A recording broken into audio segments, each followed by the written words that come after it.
Hello guys, welcome to the first session of a step-by-step mastering React. From this session onwards, we are going to start our new journey with React. So let's start our discussion.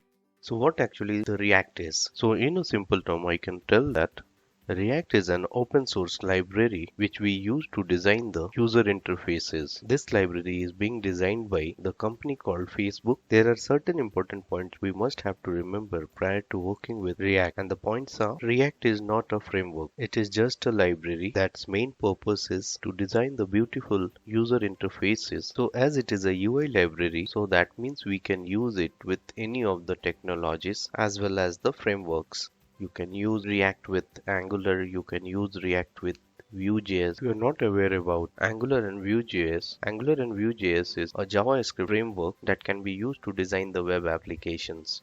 So you must be thinking that if it is a library, so how you can other important aspect of the web development like handling of HTTP request or how we will design the routing logic, then I would tell that you don't have to worry about all these aspects of the web development, as React go really well with other library which take care of all these aspects of web development programming. So now let's proceed further and let's understand that what actually the motivation to learn the React library. So to answer your question, I would say that in the recent year, React is one of the hottest technology that most of the company is adapting. So if most of the company is adapting, so that means we have large number of job opportunity after learning React. So this is the point number one. Point number two is the success of any framework library depends upon their users. How many number of users is being using the product? And believe me, React falls into that category where we have large community that helps us to design the better application using React.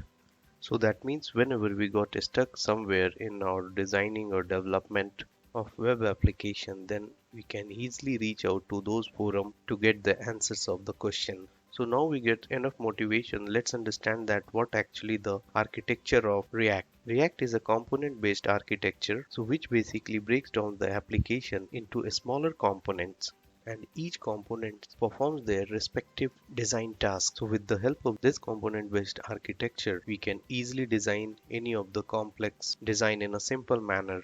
So for example, if we want to design a website with the help of React based architecture, then it will look something like this, where we have header, footer, left navigation, right navigation, and this one is the main content. So all these sections can be designed as a separate component while designing this web page. So here you must be asking that why actually we use component based architecture in React. So the major benefit it offers is reusability of the code. For example, if we are designing an application where we are having header and footer, this we can leverage in other application as well by keeping this component as a configurable components. So now we have understand that what actually the component based architecture is. Let's talk about the programming paradigm. So there are two types of programming paradigm. One is the imperative, another one is the declarative. React is a declarative paradigm. So what does it means? In a simple term, I can tell that with imperative paradigm, we have to handle the every aspect of programming, like writing the control flow logic. For example, writing the code in the vanilla JavaScript, where we have to manage every aspect of the program. So now if we talk about the declarative paradigm, is another way of programming paradigm where we need to just pass the instruction to do the thing. For example, if you ever been used CSS, so while writing the CSS file, we are passing the declaration for each of the styles.